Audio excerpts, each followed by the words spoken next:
നമ്മുടെ നാട്ടിൽ 3 തരം സ്നേഹക്കാരാണുള്ളത്. എന്റെ പ്രിയപ്പെട്ടവരെ, നമ്മുടെ പ്രദേശത്ത് 3 തരം പ്രവാചക സ്നേഹികളാണ് ഉണ്ടാവുക.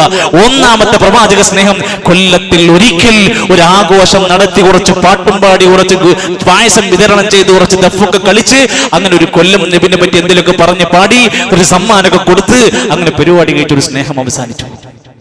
വേറെ പ്രത്യേകിച്ചൊന്നും പറയില്ല. അതാരെങ്കിലും ചെയ്യാതെ പോയാൽ അവരൊക്കെ ദീനിന്ന് പുറത്തായി എന്നുള്ള അവസ്ഥയും പറഞ്ഞ് നടക്കുന്ന ഒരു സ്നേഹികൾ 90% വരുന്നതാണ്. രണ്ടാമതൊരു പ്രവാചക സ്നേഹമുണ്ട് നമ്മുടെ നാട്ടിൽ. അവർ പ്രവാചകന്റെ മാതൃക പരമാവധി പിൻപറ്റാൻ ശ്രമിക്കും. അവർ ഇസ്ലാമിന്റെ അടയാളങ്ങൾ സൂക്ഷിക്കാൻ ശ്രമിക്കും. ശരീരത്തിലും വേഷത്തിലും കുടുംബത്തിലും പരമാവധി നബിന്റെ സുന്നത്തുകൾ ഉണ്ടാക്കാൻ വേണ്ടി ശ്രമിച്ച് അങ്ങനെ 365 ദിവസം നബിനെ സ്നേഹിക്കും. മൂന്നാമതൊരു സംഘമുണ്ട് നമ്മുടെ നാട്ടിൽ. ഓലെ സംബന്ധിച്ചിടത്തോളം ആഘോഷിച്ചോലെ ആഘോഷിച്ചോട്ടെ, ആഘോഷിക്കാത്തവർ ആഘോഷിക്കണ്ട, ചെയ്യുന്നവര് ചെയ്തോട്ടെ, ചെയ്യാത്തവര് ചെയ്യണ്ട, നിങ്ങൾ എന്തിനാണ് എല്ലാത്തിലും ഇടപെടാൻ പോകണമെന്ന് പറഞ്ഞ് നല്ല നാട്ടിലെ നല്ല മീനി തഴയുന്ന നല്ല സ്നേഹികൾ ഓല ആരോടും ഉണ്ടാൻ പോകില്ല. നമ്മുടെ നാട്ടിലെ നല്ല ശതമാനക്കാർക്ക് ഇഷ്ടമാണ് ഓല. കാരണം എന്താ? ഓല ആരോടും ഒന്നും എതിർക്കൂല, നല്ല മനുഷ്യന്മാരാ.